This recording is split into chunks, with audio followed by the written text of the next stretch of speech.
Give me a minute and let's talk a little bit about the situation in Russia, where the Freedom of Russia Legion, the Volunteer Corps, and the Siberian Battalion have all moved on the territory of Russia, right? So there is essentially civil war happening right now. It's the Reds and the Whites all over again. And I'm going to say that the Kremlin is the red and the freedom fighters are the whites. Now, if we take a look here, this is the area that the Freedom Battalion is reporting real success in. Yesterday, they told us that they had 2 towns. Today, we're only hearing about 1.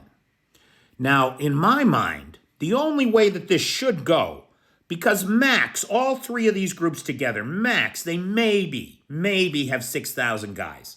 Very limited equipment, very limited weapons, very limited ammo, right? So what should happen is what's always happened on these cross-border raids.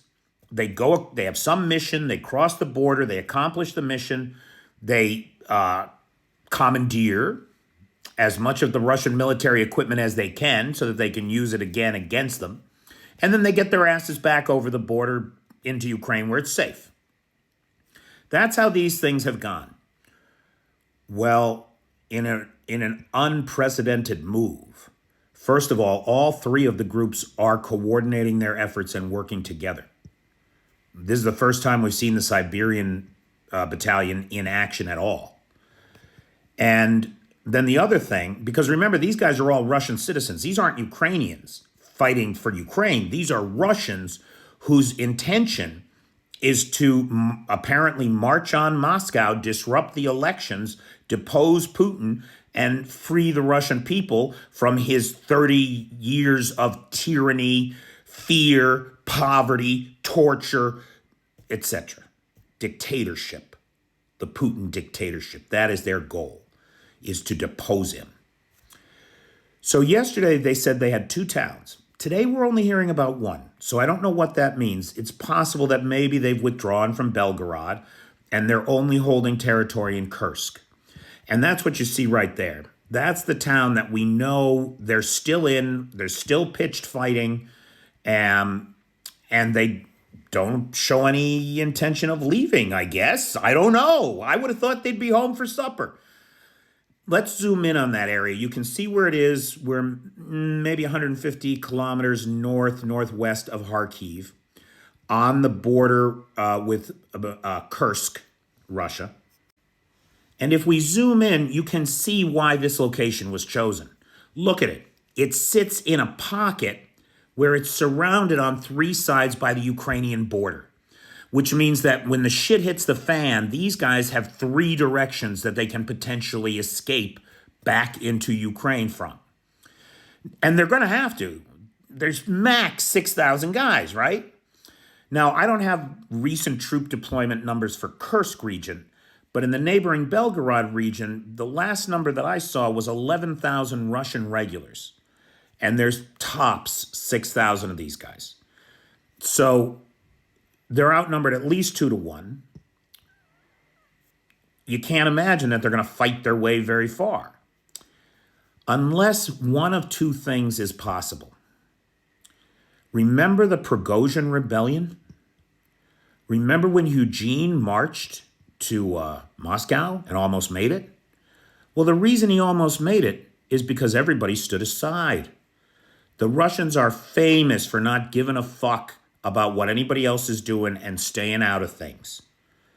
The Russian people, not the Russian government. Is it possible, because we do believe that of this 6,000, maybe as many as half are former Wagner folks.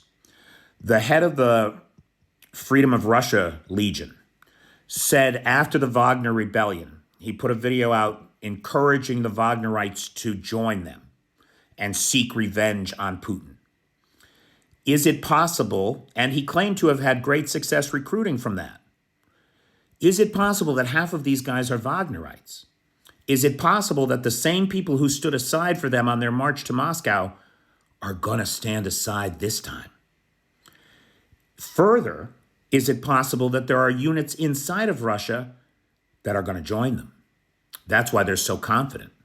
That's why they're saying, we're going to march to Moscow. We're going to disrupt these elections. There's also a video, I haven't been able to verify it, so I even hesitate to bring it up. But just FYI, you know, Moscow's under a terror alert, according to the US State Department. What's the threat? Nobody knows.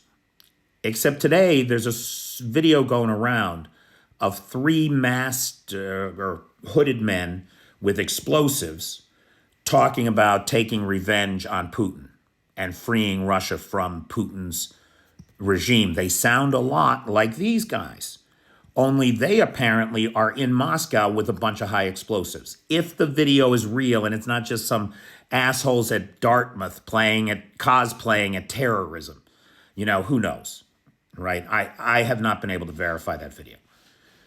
But that kind of thing is circulating. And it would match with the State Department's terror alert.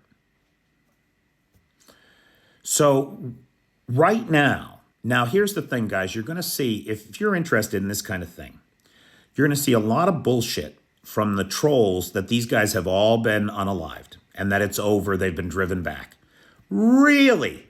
Then what are all these fucking videos on Telegram about fighting and people fleeing and evacuations and yada yada? What's that all about? Trolls? Trolly trolls? Geez, you'll do anything for 10 rubles, won't you? I mean, I'm not gay, but 10 rubles is 10 rubles. Fuck it. Anyway, so that's the current situation with the trolls, with the Freedom of Russia Brigade, with the current incursions into the territory of Russia, with the terror alert in Moscow. I didn't even talk about any of the planes falling out of the sky or the fires, but Putin must be having a hell of a week if he's even still among the living, which seems unlikely to me. I think there's something else going on.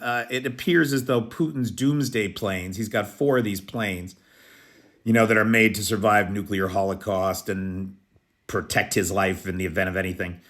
Oh, they all 4 took off today from Moscow. Now, we know he's got at least 3 body doubles. So that's 3 body doubles, 1 in each plane, plus Putin in one, and they're all headed to different locations. I mean, when this thing is over, if there is actually a Putin in the world, any one of the doubles could step up as him. I mean, it's ridiculous beyond words, the whole situation. And it's got to come to an end because it's ridiculous how many people are dying for this megalomaniac's ego. Ridiculous. Hats off to you guys. Good luck.